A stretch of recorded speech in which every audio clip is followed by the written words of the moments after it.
warahmatullahi wabarakatuh. Waalaikumsalam. Siang ini menjelang sore jam 2:30 lewat di kota Bandung, insyaallah. Saya dengan pejuang sejati seorang Habib Bahar bin Smith yang dimuliakan Allah. Beb, kita ini mau lebaran Idul Kurban, tapi ada dua pendapat. Habib ikut lebaran yang Sabtu apa Minggu?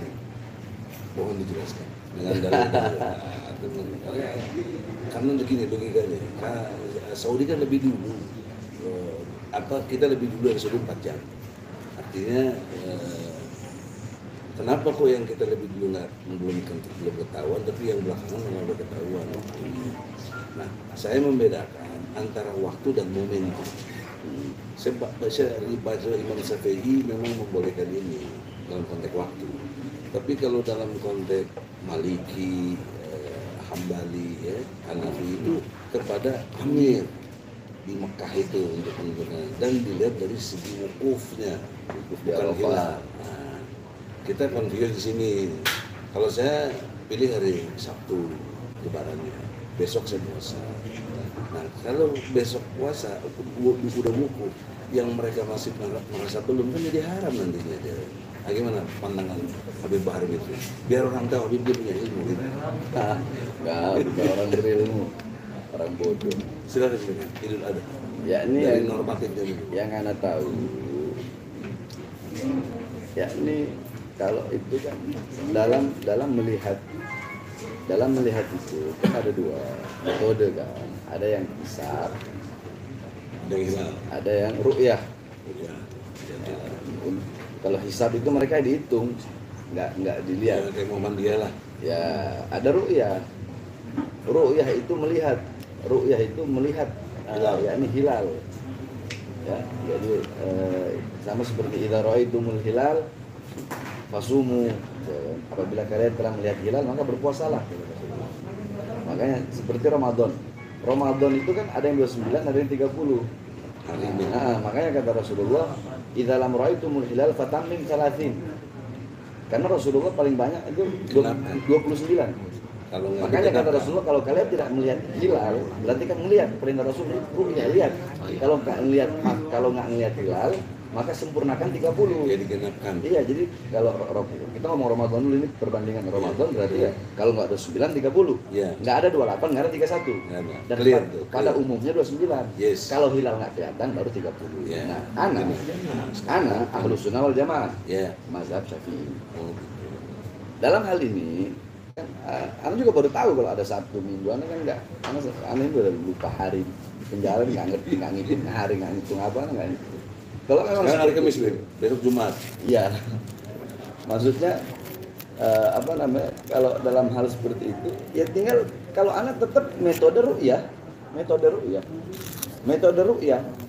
Mau Idul Fitri mau Idul Adha itu anak nggak pernah. Kalau anak ya, ini pendapat anak. Ya ini nggak hisab, anak ngitung ru'yah. Adapun tadi Maggie bilang kan beda di Saudi. Kalau begitu masa kita harus mau ngikut ke Saudi? Kita nggak bisa ngikut ke Saudi. Dalam hal sholat aja yang wajib. Di Saudi sholatnya di sana jam berapa waktunya? Kan begitu. Kita di sini beda waktu. Nggak bisa kita mau berkiblat mengikut ke sana. Jadi kita lihat ru'yahnya. Ru'yahnya jatuh berapa? Ya itu. Kalau anak pribadi selama ini ya, anak pribadi. Selama ini anak tergantung dari MUI sama apa tuh yang Menteri Agama lah. Iya, Dari pemerintah. Ketika semua pemerintah bilang Idul Fitri sekian, ya anak ngikut aja. Karena anak bukan ahli ru'ya, anak bukan ahli ru'ya yang harus melihat hilal begini-begini. Jadi ya anak percaya di situ aja. Jadi andaikan ada apa-apa ya, yang nanggung dosanya bukan anak. Andaikan salah, seperti semua Ramadan lah, 30 seumpama. Ternyata 29. Berarti kan di 30 kan masih berpuasa. Sedangkan itu yang mutasrik, haram untuk makanya itu. Nah, itu makanya ya tapi anak jangan nyalain pemerintah dong. Kenapa ente ikuti satu yang nggak tahu? Anak boleh juga. Anak kan udah bilang, anak ngikut yang telah dikeluarkan. Kalau anak pribadi, kan banyak ada yang lebarannya duluan, ada yang lebarannya belakangan, ada yang ikut pemerintah, ada yang enggak. Kalau anak itu ngikut aja kalau anak. Saya ingat omongan antum aswaja. Kalau pemerintah benar itu pemerintah yang nggak benar, yang zalim kan dilawan sama antum. Seperti sekarang. Iya, jadi masalahnya begini, bukan. Penentuan ini kan nggak boleh ikut-ikutan juga, harus ada dasar. Enggak, makanya ketika jadi anak ini orang yang adil. Insya Allah. Orang yang adil. Maksudnya adil bagaimana? Seumpama ini kan masalah ru'yah, masalah penetapan ini kan udah ditentukan, dan di dalam mereka pun kan ada yang ahli-ahli dalam hal itu. Andaikan mereka salah, kebanyakan yang ikut, ya mereka yang nanggung dosanya. Yang penting anak ngikut aja dalam hal ini. Tapi di sisi lain kan juga ada ahli hisab tadi yang bisa menghitung. Ahli hisab. Cuma kan anak nggak pakai metode hisab. Ya berarti gini, antum nggak pakai metode itu, jalankan ini. Yang pakai metode hisab jalankan juga. Iya, nggak ada masalah. Nah, gitu. Nggak ada masalah. Clear. Kalau anak pakainya ru'yah. Iya. Sebagaimana antum pakai ru'yah, jangan nyalain yang pakai hisab. Anak nggak nyalain yang pakai hisab. Kurang lebih supaya umat nggak pecah-pecahin. Enggak, anak nggak pernah. Ngapain nyalain yang hisab? Silakan pakai hisab. Clear. Yang ru'yah silakan. Okay. Anak ru'yah. Yang mau ikut pemerintah silahkan, yang nggak ikut juga silahkan. Nah, kalau anak ngikut, sekian Idul Fitrinya, sekian Idul Adhanya. Karena kalau perbandingannya tadi Bang Egy bilang Arab Saudi 4 jam. Iya, ya perbandingan ke sholat lagi. Masa kita harus sholat ikut waktu sana? Ya keburu ini nggak sama nantinya.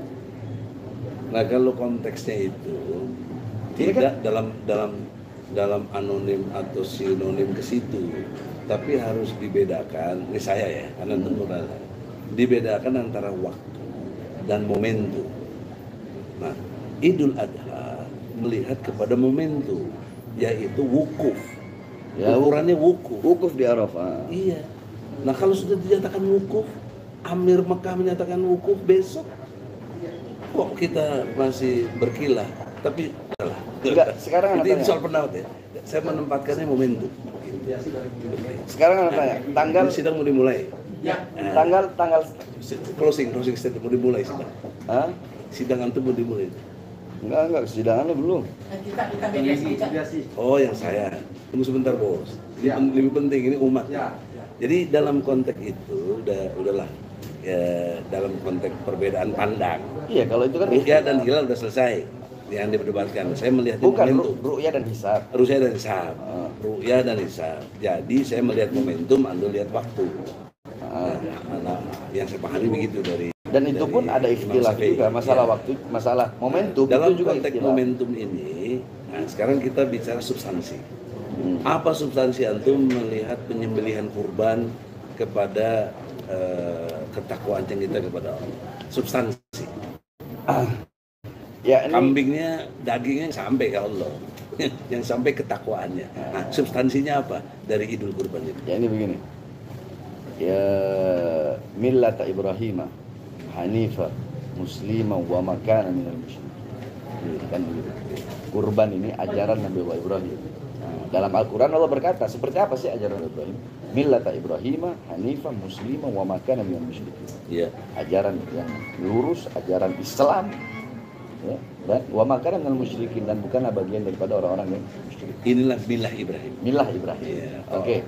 Nah, terus yang kedua, Nabiullah Ibrahim menjadi kekasih Allah karena 3. Itu ada dalam kitab Manhajus Sawi, ada dalam kitab Ihya Ulumuddin, dan ada dalam kitab Risalah Al-Fusyariyah.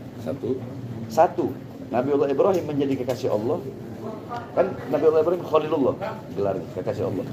Kenapa? Karena Nabiullah Ibrahim lebih taat kepada Allah, perintah Allah daripada perintah selain Allah. Ketika Allah memerintahkan, bayangkan Nabiullah Ibrahim, lama beliau ini menunggu seorang anak. Suruh disembelih. Tapi ketika anak itu lahir, lagi disayang-sayangnya, lagi dicinta-cintanya, Allah ingin menguji seberapa taat Nabiullah Ibrahim kepada Allah. Oleh karena itu substansinya. Iya, makanya ketika Allah memerintahkan menyembelih anaknya, Nabi Ibrahim nggak pakai bilang, ya Allah, nggak ngeluh, ya Allah, saya baru punya anak, lagi sayang-sayangnya. Nggak ada kata-kata itu. Allah suruh disembelih seorang ayah. yang lebih taat kepada perintah Allah daripada perintah siapapun. Nah, Nabi Allah Ismail juga Ya begitu lagi nih. tidak ada. Ayah Samina kenapa? wa atona. Iya, kenapa kok saya harus ini? Enggak. Sampai-sampai kata Nabi Allah Ismail apa? Wahai ayah, saya minta satu. Tolong tajamkan pisaunya Ya. agar aku tidak merasakan sakit, dan bekas bajuku darahnya tolong jangan perlihatkan kepada ibu, karena nanti ibu bakal merasa sedih. Jadi ini adalah momentum ketaatan seorang ayah dan anak kepada Allah, tanpa yakni ketaatan dan ketakwaan beliau berdua kepada Allah Subhanahu wa taala. Allah suruh perintahkan untuk menyembelih, disembelih, walaupun Allah ganti, karena Allah hanya menguji. Allah gantilah dengan seekor domba yang berasal dari surga.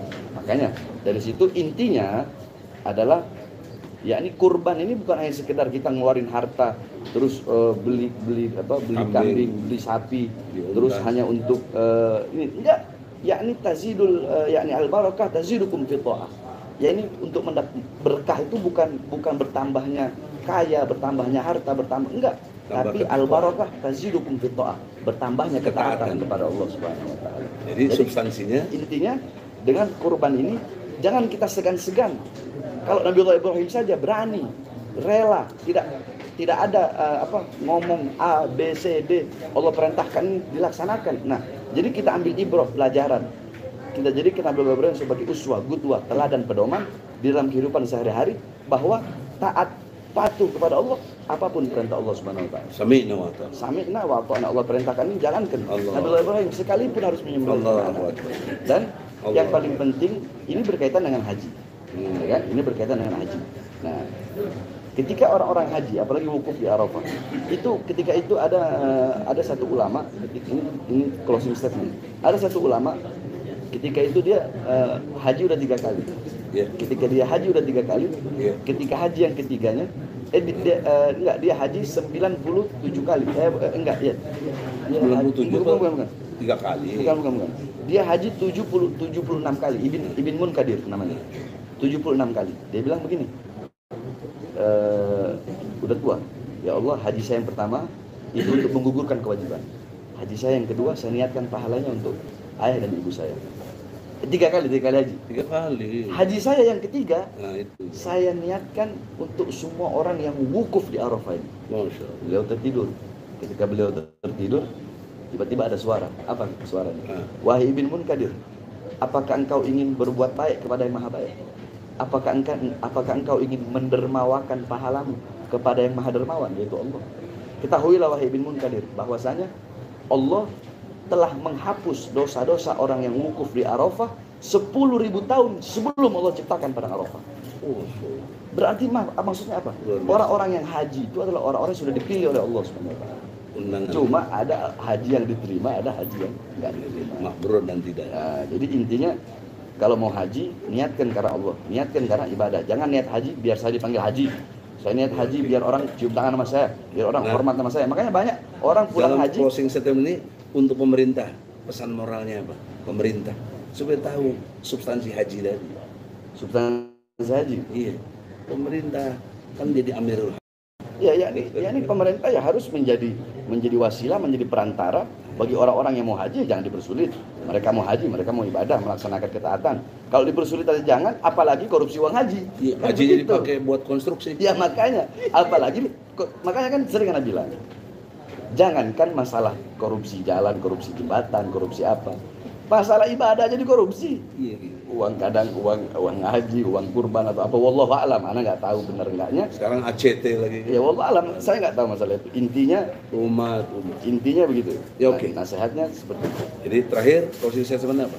Closing statementnya, ya ini haji dan Idul Adha tidak bisa dipisahkan. Ya. Nah, ya ini Idul Adhanya kita ambil pelajaran taat, patuh, tunduk kepada Allah Subhanahu wa taala.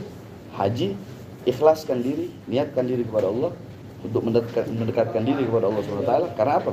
Karena haji satu ibadah yang bisa mendekatkan diri kepada Allah Subhanahu wa taala. Jadi demikianlah saudara-saudara, dalam kesempatan yang bagus ini, jadi momentum haji harus diambil sebagai satu pelajaran ibrah adalah menyembelih sifat-sifat binatang, keserakahan, egoisme, pengen korupsi, dan itu harus disembelih. Itulah Ismail kita, itulah Ibrahim kita. Jadi bagi pemerintah, sembelihlah kediktatoranmu kebengisanmu, kejahatanmu kepada umat Islam, khususnya kau harus sembelih. Bukan hanya pemerintah aja, Iya semua. ulama yang sesat juga. Ulama ulama Ya, jahat. ulamanya juga. Jadi kita harus adil, bukan harus pemerintah. ya. Ulamanya juga. Sembelih sifat-sifat munafiknya. Munafiknya. Sembelih sifat-sifat Keserakahannya. keserakahannya, cari kedudukan, cari pangkat, cari jabatannya, sehingga menjual agama, menjual ayatnya, menjual hadisnya. Itulah. Itu yang jadi kita sepakat ya. Ya, Satu persepsi. bukan hanya pemerintah, ulamanya, juga. Ulamanya, tokoh-tokohnya juga. Dan umumnya kepada seluruh umat. Oke, brother. Selamat sidang. Siap. Nanti Allah berkahi. Insya Allah. Assalamualaikum. Waalaikumsalam warahmatullahi wabarakatuh. Ya. Saya harus dengar. Baik Egy, Yes. Ana lupa satu. Apa?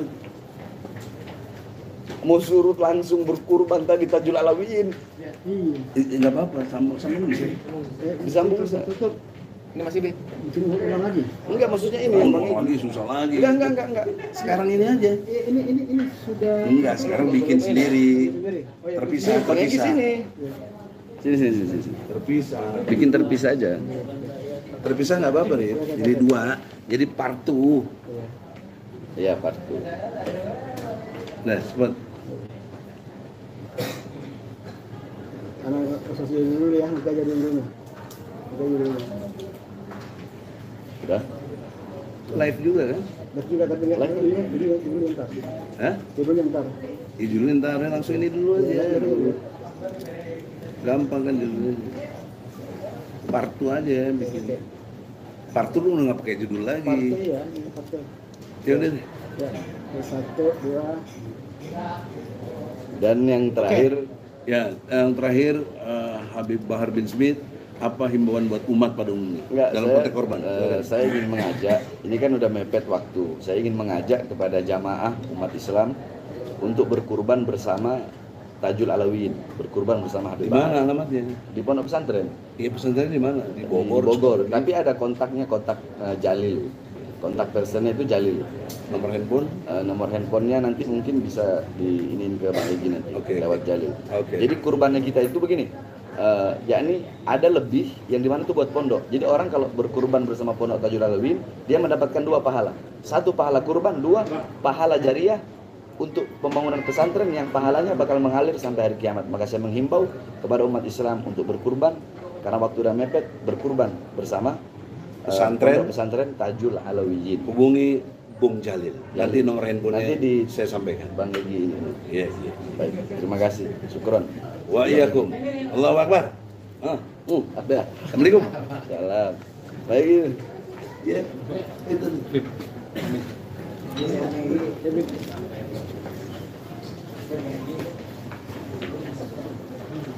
Alah.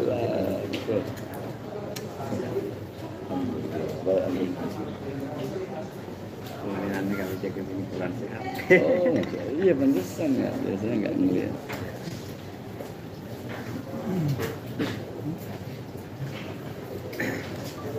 Lil. Zep.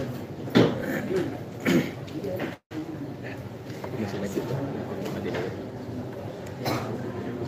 Masih ada mati dulu. Nanti.